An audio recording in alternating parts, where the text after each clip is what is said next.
Hello, listeners. On today's Apple Treats episode with Danis, we are discussing hot Apple world news. There are some to talk about. We've not been here for these 2 weeks, and I think a lot of things happened during these 2 weeks. I propose we would start with something interesting for those who are publishing their apps. So probably everybody knows that the court ruling is published for the Epic Games the Apple case. So Epic wanted to have their own app store and their own payment system and everything.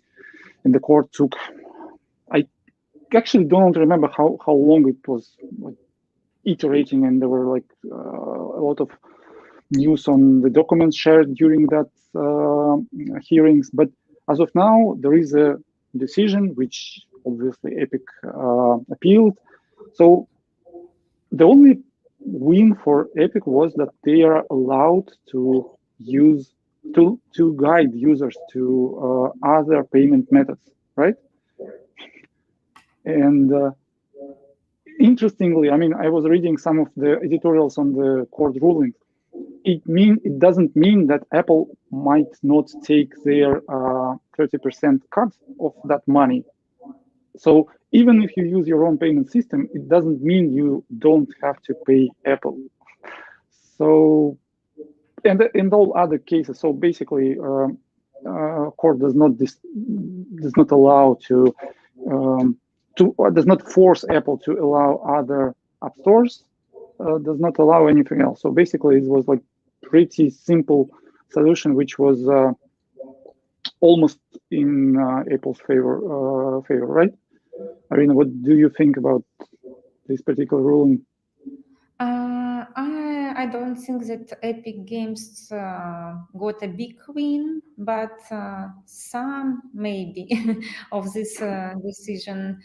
I don't know how they will use it. It's like think but will be a battle of legals further.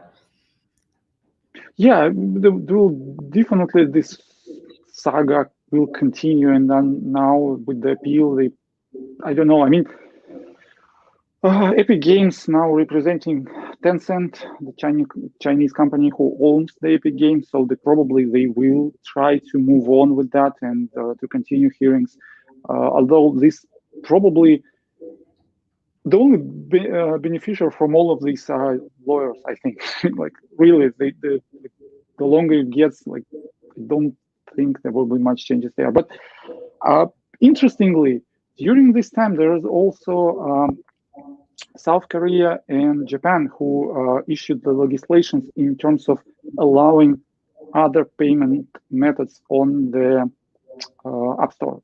So to some things up, it basically means that you will be allowed to link users to your own website for the account creation for the reader apps, which was the exemption for App Store apps which do not use the in-app purchases. And now, and there was a restriction that you were basically allowed to use the content, but you are not allowed to create an account in the application. So you basically, and you cannot link to somewhere else. So you basically, the user might need to create an account in advance and then download the app and log in with that account. So now you will be allowed to link to your site, create account there, pay for the service probably, and so on. I'm not sure if Apple will allow that on all markets and they will have like unified guidelines, or they will have like this is allowed on the Japan market, this is allowed on the South Korea market, and this is allowed on the US market, and this is not allowed on like any other markets. And as far as I know, there are some hearings on the European Union. They also have something similar going on there. So again, I kind of expect that Apple will follow these particular steps. So they will allow you to use other payment methods, not within the app, but rather like with a link to your site. But to be honest, I think that will not change much. I mean, like users like simplicity, and in-app purchases are simple in terms of like making them, and you don't have to put your card there, and it's easier to monitor what you're paying for. Like all the subscriptions are in the same place now, and you can cancel them not from the app, but rather from your account settings, like Apple ID settings. So it's easier, and even if you will be able to pay less on the site where you have to put your credit card or something, that might not be such a good idea for all the users. So again, I don't think that's a big win for Epic. Here I can agree with you. I think it will be country specific, because these Asian countries are pretty isolated, and I think Apple afraid to lose this market, so they do such specific rules for them. So they won't lose American market, so they can give their rules there. So that's this. And I'm wondering, so for they being such advocates of a privacy, they are switching off private relay in Russia and removing applications from a Russian store, and they publicly refused to FBI to make a backdoor, and here. And I'm wondering if it will be illegal in Afghanistan to get education for women. Will they remove educational apps for them? Yeah, and I read a report that they basically removed the applications from the market. I mean, we are talking about like smart voting app, which was used to find the candidate to oppose the ruling party in Russia, and there was a report that Apple and Google received like threat from the government saying that there will be arrests made on the employees of the local companies. So, and there were even like the names listed in the mail or in the message which they received. So it was basically like either you remove the application or we will arrest and probably sue, and again, probably these guys might end up in jail. So that was like direct threat to the employees of the companies. I can't expect actually that this might change the business model for both Google and Apple in Russia. I'm not sure about that will happen, but it might mean that they will probably put less people in Russian offices, and they will definitely not open any development centers here. I'm not sure. Again, I can't speak for Apple or Google on their future actions, but this particular threat might be used as something which is like you need to be careful dealing with this particular country, right? And therefore, I don't know. I mean, and as of Afghanistan, honestly, I don't know what will happen with that country. I mean, this is something like the story develops too fast, and it's already seeing that there are a lot of problems there. And not to get into much of the details, but I mean, officially, they referenced it to that it's illegal in Russia to be published this application. So I mean that there are some common human values like human health,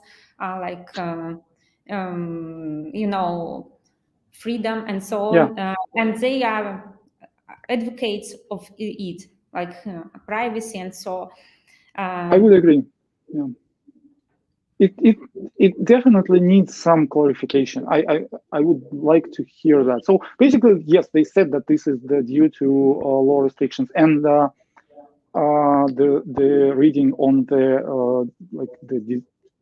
the private relay, which basically hides your IP from the sites you visit, is also turned off due to legal restrictions. But before this release, I mean, like during the whole summer, Russia was in the list of countries where this feature will be available. So they basically turned it off like instantly, just within this particular moment. So, I again, I don't know. I mean, let's see how that will develop, and if Apple will make any announcements here or will change something here. There is a question here on the chat. We will end up we will cover this question later on. So thank you. And yeah, if you are watching us, please ask the question. So the question is related to the AirTag API. I think we might cover that when we will get to the iOS 15 features. And by the way, since we are already like going that direction, it's all started not with the release of the operating systems, but rather with the Apple event, California streaming. So first of all, Irina, did you watch it? I watched it next day because I was busy in that evening, and I think I need like more vacation to adopt all camera features in your iPhone.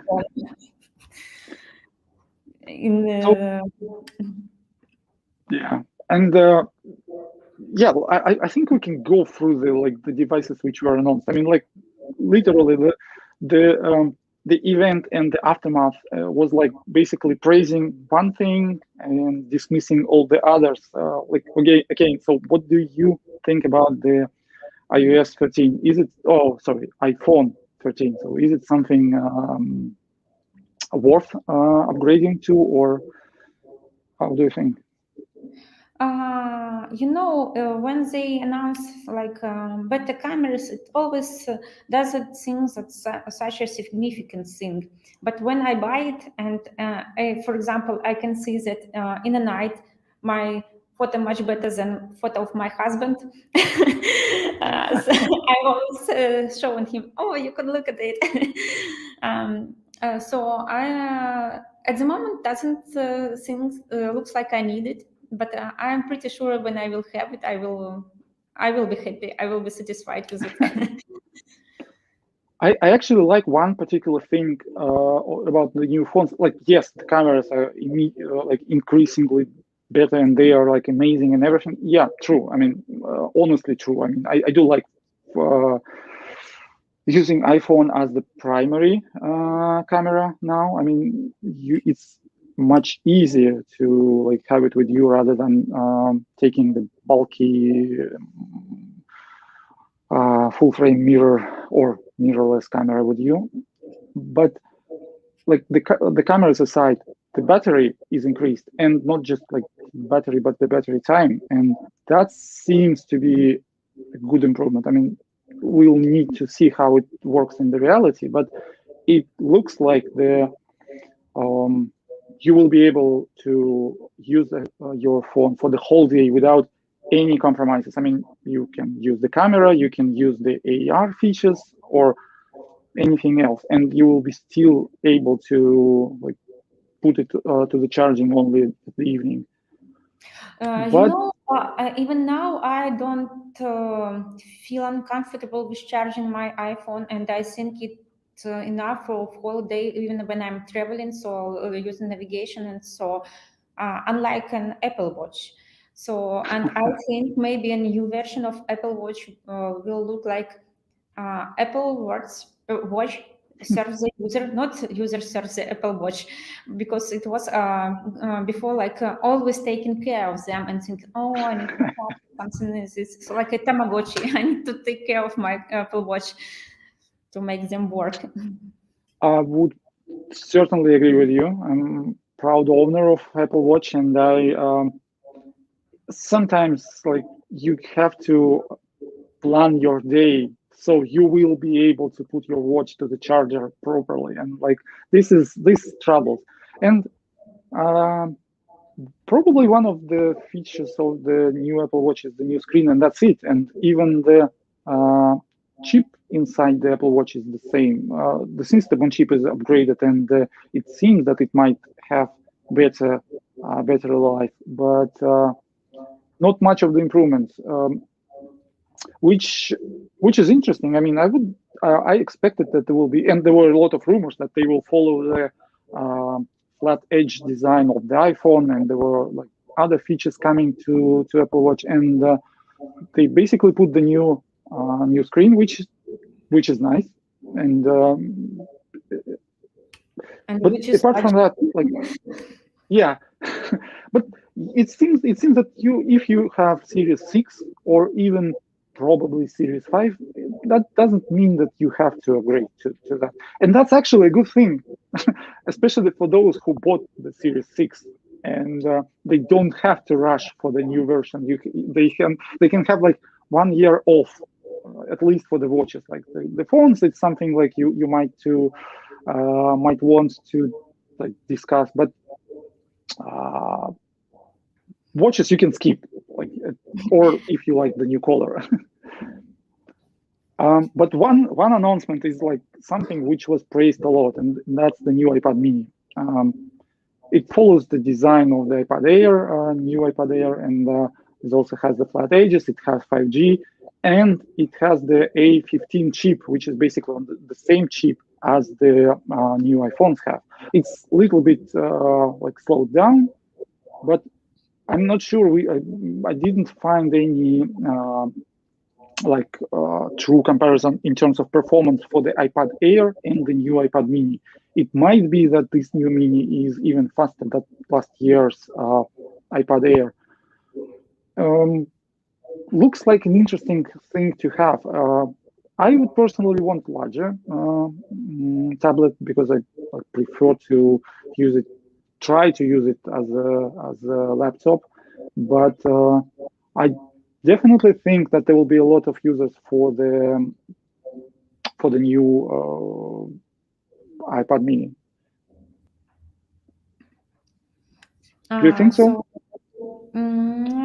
Yes, and you just said that you trying to use it instead laptop.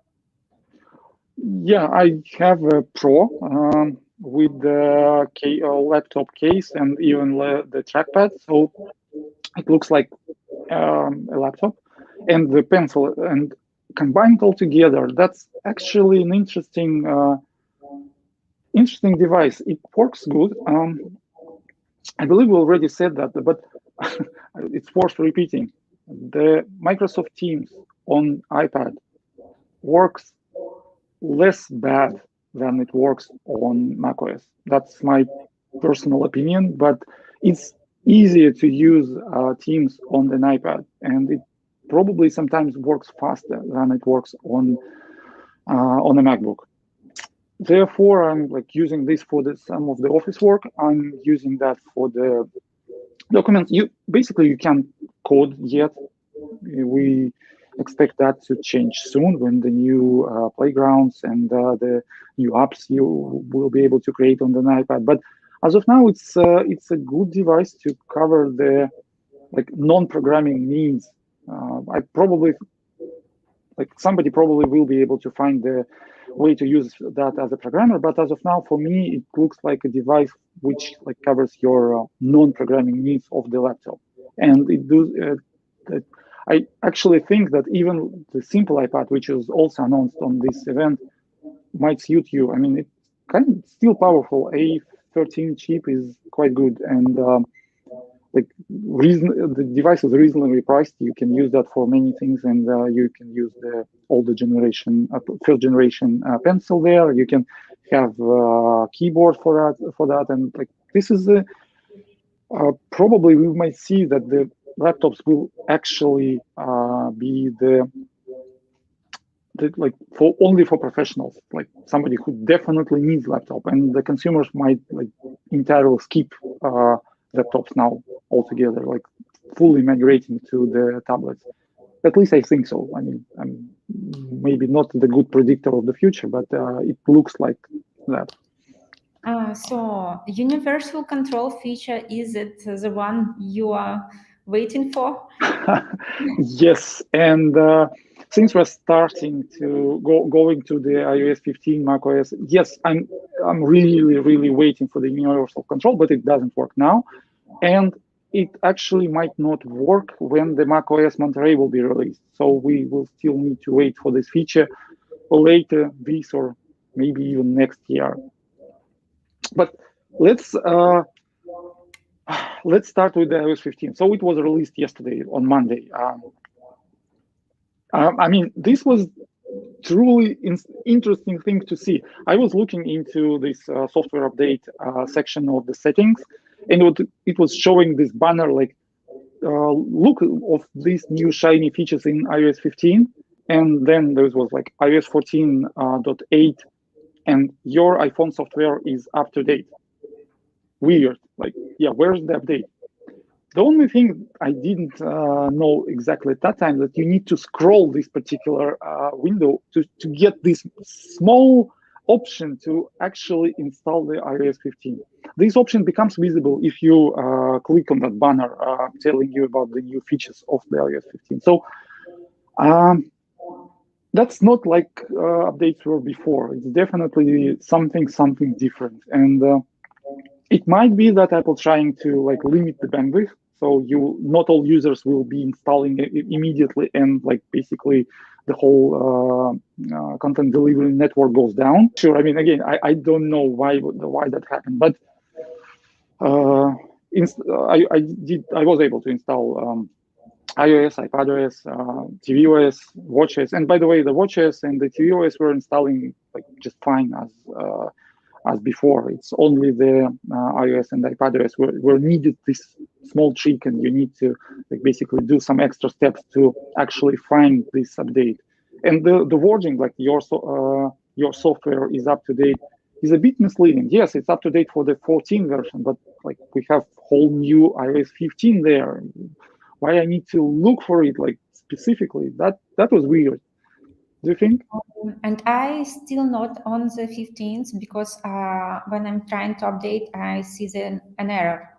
So if somebody has such issue and can't upgrade, please comment us here. Or if you have any strange behavior, please write in the comments as well. So yeah, I think we can basically address now one of the questions here, and it's not definitely related to the iOS 15. It was announced on the WWDC. So the question is regarding the API for AirTags. Yes, there is no such a thing yet, and the only closest thing we have is the nearby communications, which allows you to use ultra-wideband chip on your phone, and like basically limits to just a couple of latest generation of the phones. And having this chip, you are able to precisely navigate in the like nearby world. And the update for the nearby communications include like third-party accessories, so you can use this framework to communicate with third-party devices. But again, not with the Apple AirTags. They are not covered by this particular API. The question is why? I don't know. Why did Apple do that? Yeah. It's still not tested good. I think it's not ready. And while you are trying to explain why they have such a process to update iOS 15, maybe it's just a bug. No, some specific. Yeah, yeah. It also could be like the layouts are hard, right? Yeah, so they might wanted this option be to be like at the bottom part of the screen, and they just forgot something, and it also could be the case. True. As regards to the ultra wideband, yes, it's one of the features which also doesn't work in Russia. We like our country meets some other countries which prohibit usage of the ultra wideband technology. They might enable that later on. There are some rumors that Apple was allowed testing these frequencies, but not yet. So even with the third-party devices, even with the phones, we still cannot test it here. We need to go to other countries in order to make these changes. But the technology itself is actually interesting in terms of making AR experience more, how would I say that? So they are more immersive. So you will be able to communicate with devices, and you will know exact direction to that device. You will know the exact distance to that device, and that works much better than the Bluetooth. And probably this whole thing regarding the nearby communications is not targeted for this generation iPhones. From my perspective, it is something which will be used on the Apple glasses, which they will be announced. So it's not, you need to be familiar with the framework. You need to be familiar with how it works and how to use it. And when the glass will be announced, you will be ready to write apps for that. So that's my take on that. I'm not, again, might not be the good predictor of the future, as I said, but it clearly, for me, clearly looks that way. Probably we can go through other parts of this release. Irina, would you like to cover that bug which allows you to get to the notes? Yes, maybe it's just backdoor for FBI. The cybersecurity expert from Spanish, he in general told that Apple irresponsible for reported security bugs, and it was the reason why he published it on the release day. He was able with Siri and VoiceOver to get to notes and get their content. Yeah, and I also read the report. He actually tried to contact Apple previously on this lock screen bypass, and there was some issues with the bug bounty program. He was not paid properly, as far as I understand, and basically they closed one part of this lock screen bypass, but not entirely, and therefore he decided just to publish it in the wild and not wait for the rewards for the bug bounty program. So maybe Apple will try to be more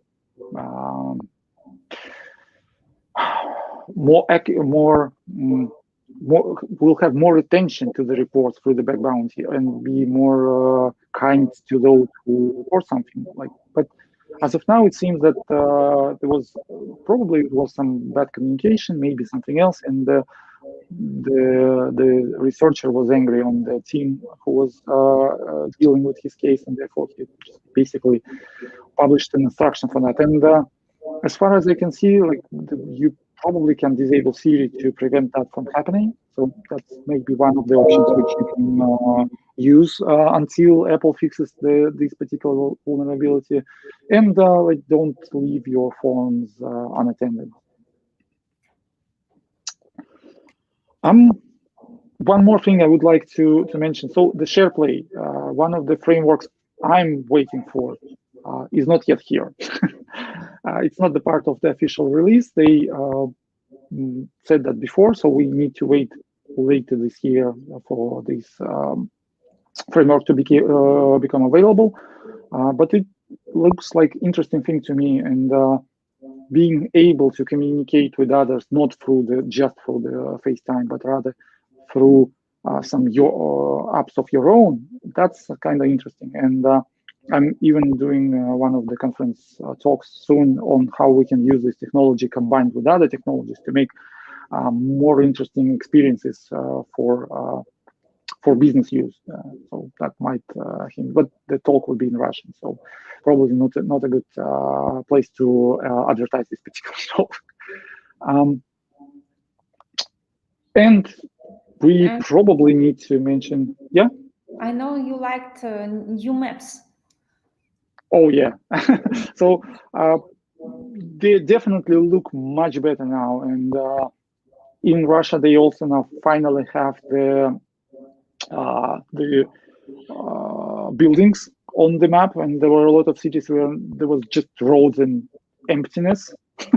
And now you can actually see the buildings. And that's that's great. I mean, I was waiting for that a long time, and the look and feel of the maps changed, so they look more polished. And if you look into cities like San Francisco or I don't know, Cupertino, you might see some buildings with nice 3D details. Like, I don't know, you can see the Apple Park in the night with the lights and everything, and or you can see some interesting places in San Francisco or some other cities where they have these. It basically looks like nice 3D game. So you like navigate through some world created by some designers of that particular game, but that's actually the maps of the cities.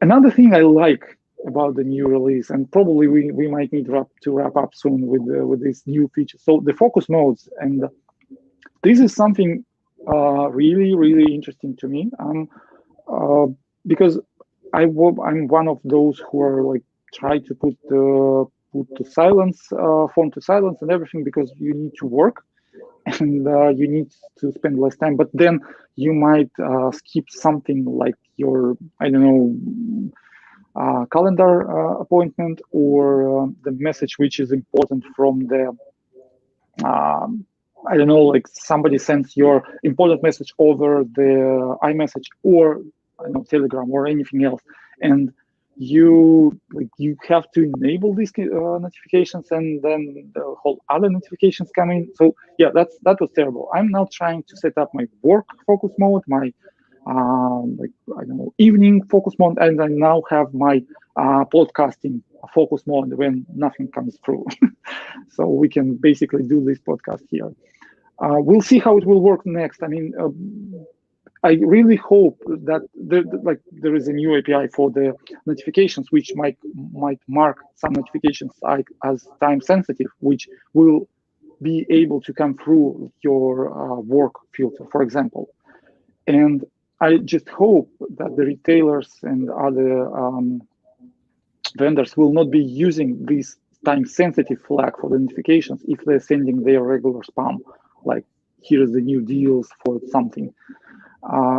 If they do, then you will probably again will have to just immediately to turn these notifications off, and at least for some focus modes. And we'll see. I mean, it's definitely a step into right direction. We'll see how you will be able to like shape your day properly. And for 1 day of usage, it's already better. I was able to work without a lot of notifications coming to me, and I was able to see them later when I just put off my work. I looked into my lock screen, and I was like, yeah, this is something unimportant, but probably I would like to see that in the evening. So this is good. This is something I like about it.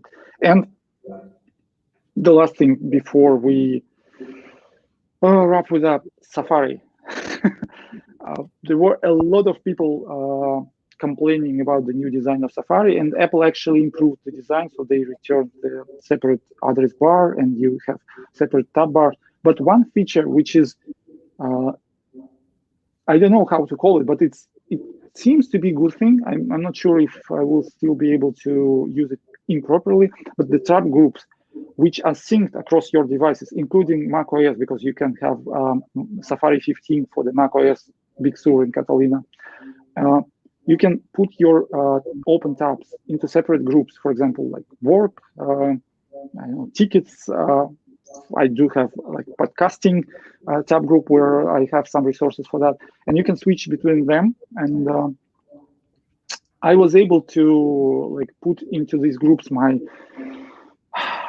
more than 100 open tabs. Yes, I have like open tabs on many different devices, and I was able to separate them. And by the way, during this process, I was able to close a lot of them, and that's a good thing. And how many open tabs do you have? Now I have less than 100, but more than 50. I still have to close some of them, and there are some articles I really want to read. And this is something. It's such a great list. They will come outdated. And I'm wondering, are you of that people who have thousands of unread emails? No.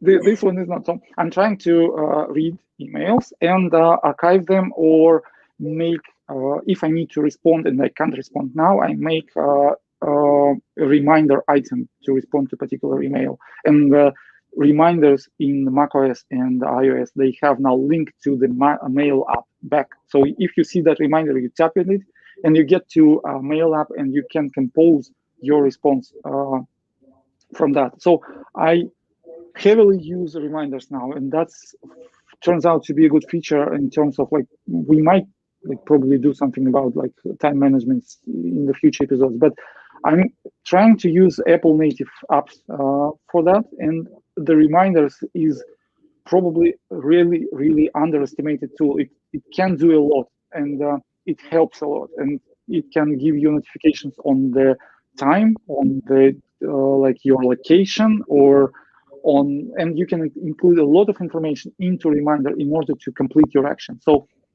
honestly, this is one of the greatest tools there, and they updated that in the new release, but updated in a way so they didn't break the existing functionality. So I'm really thankful for that.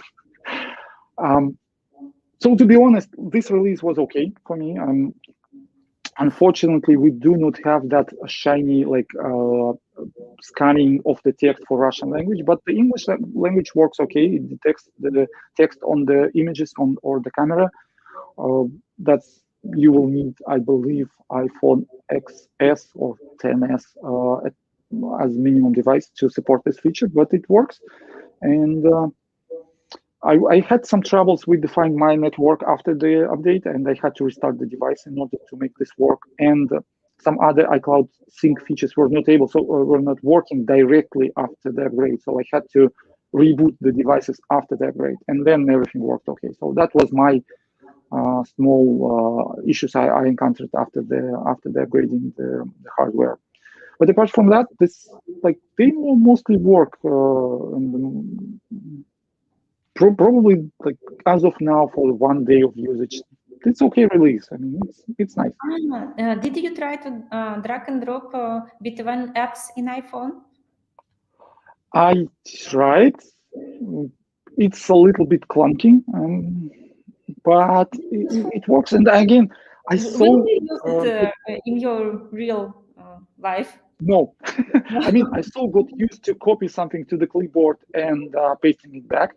So this approach, when you have to use 2 fingers on the phone, one is dragging, another is switching the apps, it looks a little bit, I don't know, maybe something will happen and I will adjust to that. But as of now, it's mostly not my flow yet. Probably I have to try that more and get, maybe I will get used to that. For musicians, it's okay.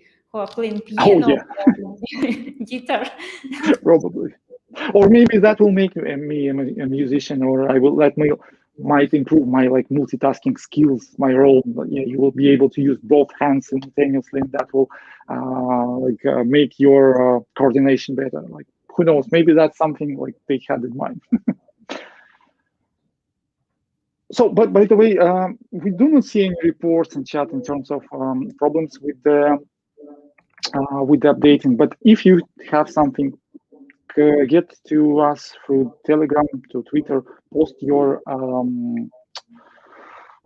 like your impressions of the new releases or new phones. And I might be having iPhone 13 later this year. I'm not trying to get it on the launch date yet. I'm like still thinking about that, but I might get, and I will probably try the new cameras. So I might report on these in some of our future episodes, but that won't be something like unboxing the phone video with the guys.